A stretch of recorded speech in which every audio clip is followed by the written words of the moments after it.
Ay, hindi. Tayo maglalagay ng sauce natin. Beef roast. Saka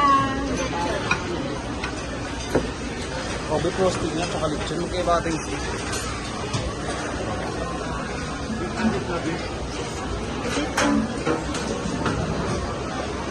Magkaiba ba yun? roasted beef saka ito lechon. Oo. Tapos yung steak. Ito mo. Ayun na yun.